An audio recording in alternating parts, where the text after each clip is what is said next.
You're listening to the Suave Lover podcast with your hosts, Benjamin Ritter and James Amaro. SuaveLover.com, advising gentlemen on the art of romance. Now sit back, relax, and enjoy today's episode.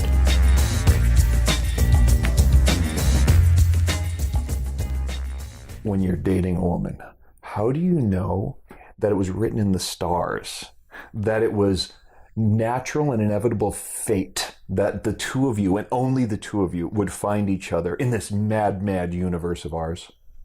My understanding biblically is that she will have an extra rib, and that rib will fit into my ribs. Because women have an extra rib, but hers will fit distinctly. I got to quit dating those models that had the ribs removed for aesthetic purposes, because how will I know then? I didn't really know that story was based on the fact that men have one less rib than women. Really? Yeah. That's true? I don't know. That seems so biologically odd. Maybe it's not true, just like the concept of soulmates. Soulmates, There the one is and no true only, Eden. the person who was put on the planet to be your complement, the one person who you're supposed to go scavenging across the face of the earth to find. You're Eve. Seems like such a pretty idea that you're going to find somebody who is perfect for you in every single way. What'll happen when you meet your soulmate? You'll never fight. You'll like all the same things. Is that the definition of a soulmate, or is it more so that she just gives you head every night before you go to bed? Is it your first love, right? Is it some people that they fall in love in high school and they think that was my soulmate, and if it doesn't work out, they were still my soulmate? Is it someone where you never want to have sex with anybody else? Is it someone you never fight with? What is a soulmate? Well, since it doesn't exist, it's hard to define it, isn't it? It's this white ghostly feature that follows you around at night when you say Bloody Mary in front of I think a really good definition of a soulmate is somebody who's good for your soul, meaning somebody who maybe is supportive of you, somebody with whom you do get along and you're attracted to. I think that you can have a couple of soulmates if you happen to be dating a couple of your soulmates at the moment. But I think that somebody who is good for your soul is a really useful way of thinking about this. That sounds pretty similar to the marketed version of a soulmate, isn't it? Someone that you just click with, someone that fulfills your every need, where you don't want to have sex with anybody else. I think that it is a little bit loaded. I think the conventional notion is they're the person who completes you.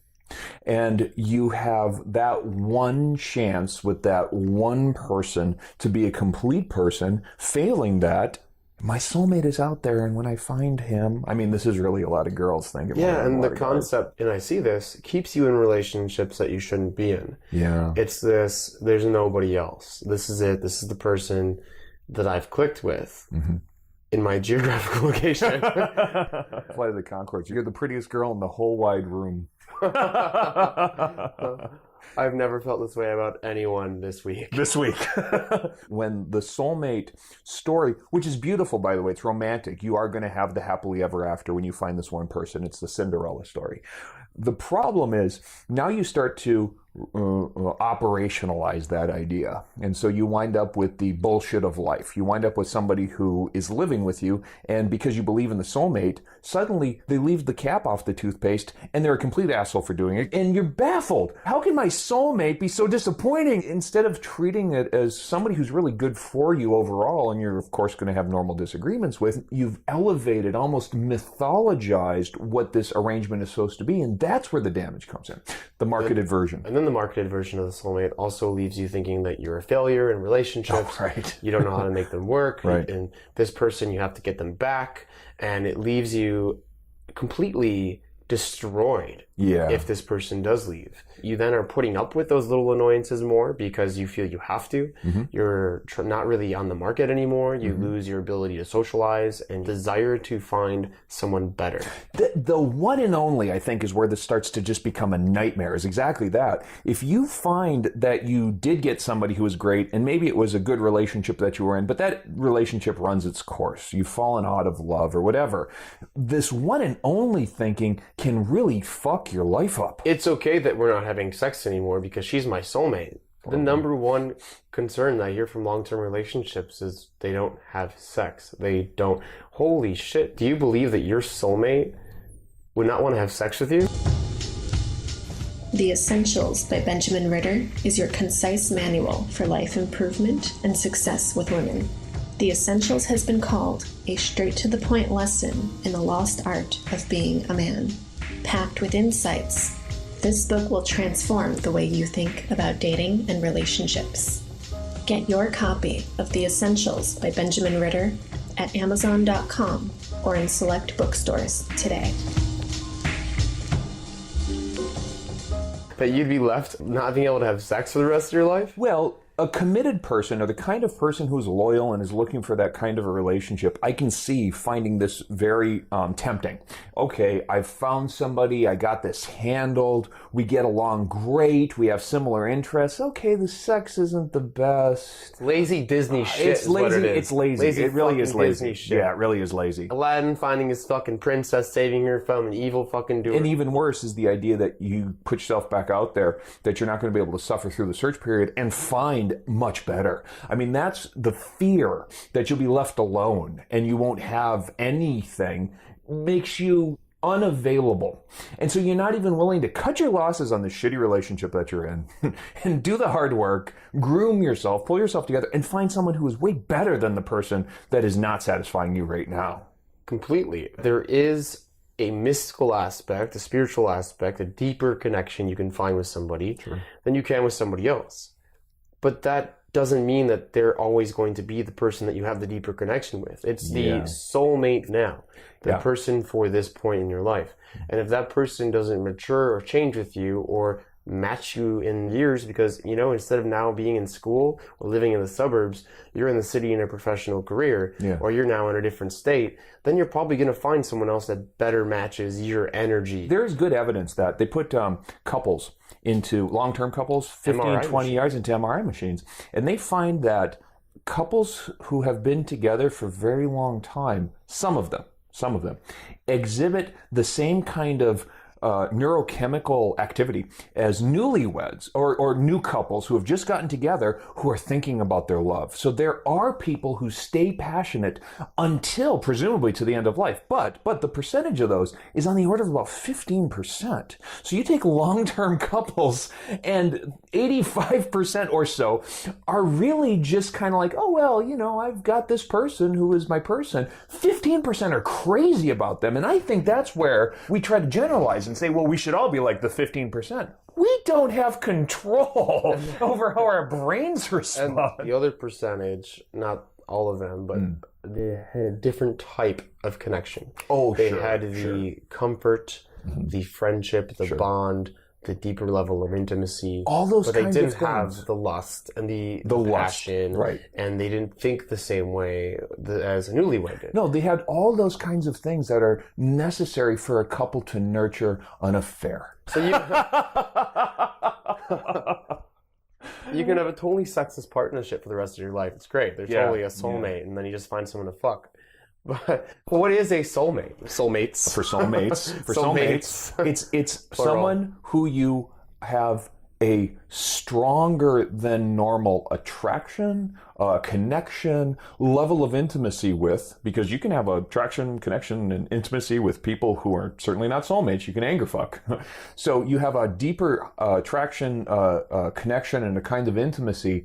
And there's a certain kind of honesty, being yourself with your prospective mate. I think that's a huge part of the intimacy that goes into being a soulmate, is you feel you can be yourself. I think a lot of people, once they experience that for a little bit, even if it is a temporary state that they're with their partner, they want to lock it in, make a lifetime commitment. I think that's where a lot of failed marriages start, is from the idea of locking this shit in. Sadly, those partnerships or that type of emotion or connection doesn't last the entire length of your relationship. Not always. Often it doesn't. It's biochemistry. Right. It's fucking hormones. The kink community call this new relationship energy, NRE, and it's that thing where you're like, oh, I got a new play partner. I'm just so excited. And that lasts for a little while. The honeymoon period is usually 6 months, maybe a year and a half. But that energy, almost without exception, we can tell you, because we do a lot of transactional sex in the kink community, that energy does fade. But not to discount the fact that that energy can change or alter into a different, meaningful type of energy. Absolutely. And for people to understand that. And sometimes that leaves people desiring other sexual adventures. Well, so what happens if you wind up with your soulmate, or let's say a really good, really reliable life partner? And you want to keep them. And you want to keep them. And frankly, you want sexual experiences that are outside the boundary of your current relationship. Because we're not saying this person that you're with isn't a good person, isn't a soulmate in a way. In a way. And I guess it's just to say, like, be realistic about this idea of a soulmate. There's not just one person that you're going to connect with. At some point in time, you're going to want to put your dick in something else. Yeah, maybe you want a soul hookup. Because they are good for the soul. Navigating open relationships is really, really tricky, and it's a whole field of the study right now that the poly people have this sexual stake in the ground. How to Start a Kinky Relationship by James Amaro is the definitive guide to successful alternative romantic relationships. The book has been called 50 Shades of Grey for Real People. Educational, informative, and irreverent, this book has something to offer anyone who is curious and sexually adventurous. Get your copy of How to Start a Kinky Relationship by James Amaro at Amazon.com or in select bookstores today. The polyamory community, many amory lovers, many lovers, those people tend to think that having a love relationship is a thing in and of itself that's a good thing in and of itself. Having a love relationship with one partner doesn't diminish the love you have for another partner or the attraction or whatever it is. Much in the same way that if you have 3 children, you may have a favorite, but arguably you don't love child number 3 less because you had them later. I mean, your feelings of attachment for your children are pretty even, pretty fair. So too, if you have multiple partners who you get different experiences from and have different connections with, that having sex with partner A doesn't negate the feeling or the connection with partner B and C. If people thought about it like the French or the Japanese, we are making our life together. This is the partnership we have, but he has needs. And 10 years on, 20 years on, he just may turn to a mistress or so. I mean, if we didn't stigmatize that so severely, we'd probably have quite a few healthier marriages that said, I do the wife things and we have the children together, but he keeps his mistress for the physical, and I just don't worry about it too much. And there are some males and some females more prone to that type of activity than others.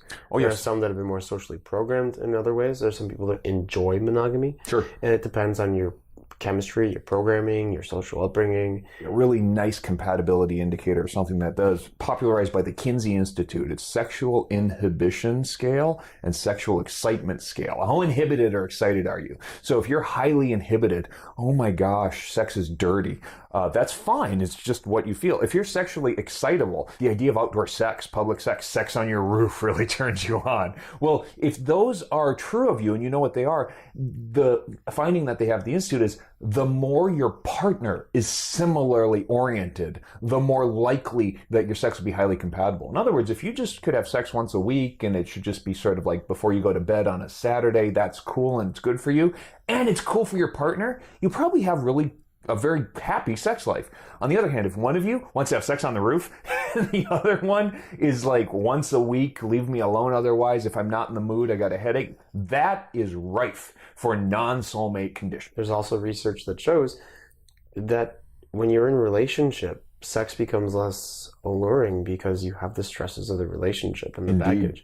And so that type of affair or that other becomes a lot more attractive because it becomes mindless sex. Yeah. It's not the kill, it's the thrill of the chase in a lot of cases. And the fact that you're pursuing can create a kind of tension. It's like the last season of Moonlighting. The whole point of the show was that they were chasing each other. When they get together, it's not very interesting. So keep in mind that the certain kind of distance of pursuit can make a relationship much, much more exciting than when you finally get together. And then you find, whoa, shit, she was so great for the year and a half that I was stalking her at work and we were flirting and she went back to the guy and whatever. And then once you're with her, she's not that exciting. So we've completely deconstructed and bashed soulmates. Now that we've done that. More so because if you do lose your soulmate or you're not able to attract your soulmate.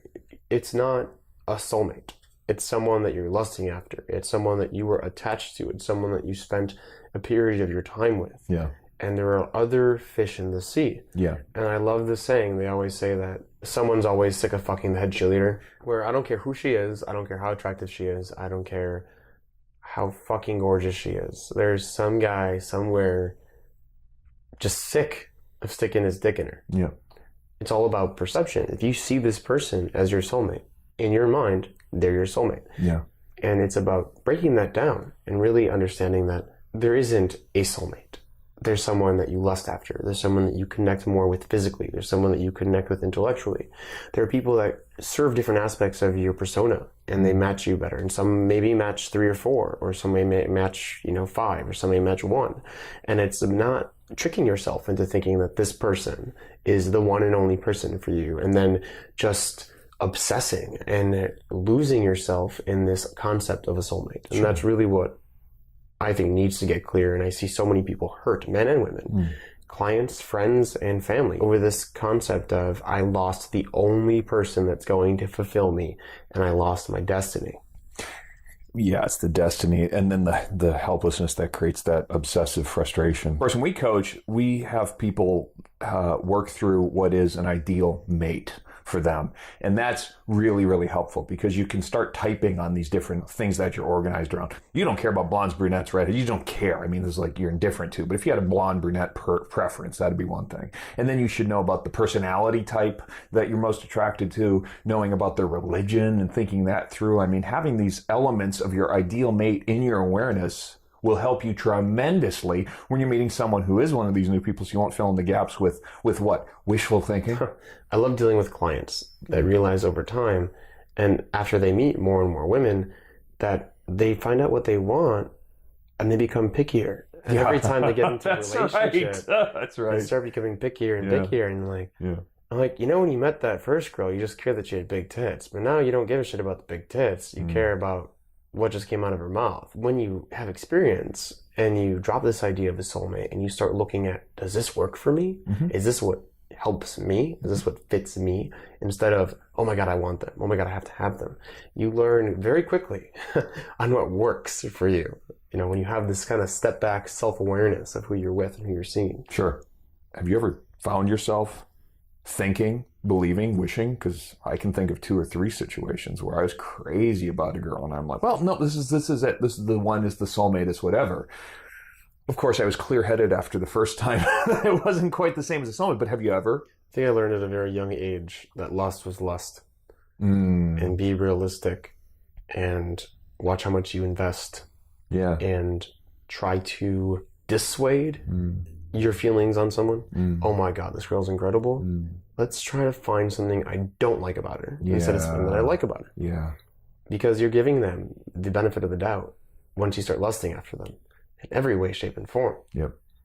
So I've tried to steer clear of that soulmate concept. I've had my issues when I was very young. Yeah. Learned it very quickly. Yeah. There are plenty of fish in the sea. Yeah. It's almost like when you lust after someone, they're like a Tinder match. You're like, oh, this person's amazing. They're my religion. They're perfect height. They like the things I do. Their pictures are great. Then you meet them.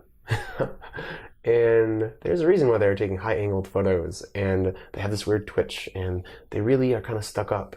You find out stuff about them that maybe dissuades you. Yeah. At least, they're not perfect, right? One of the hardest clients that I ever had to work with was a guy who was recently separated. And interestingly, he found the girl that he was taking a break. It turns out not to have been a break. It was a done deal, but she knew that more than he did. So they agreed to take a break, and they wound up finding each other on Match.com. And they were like each other's highest match. And he's like, I just want to find her. I want a replacement her. I'm just trying to wait it out until we get, because we're so...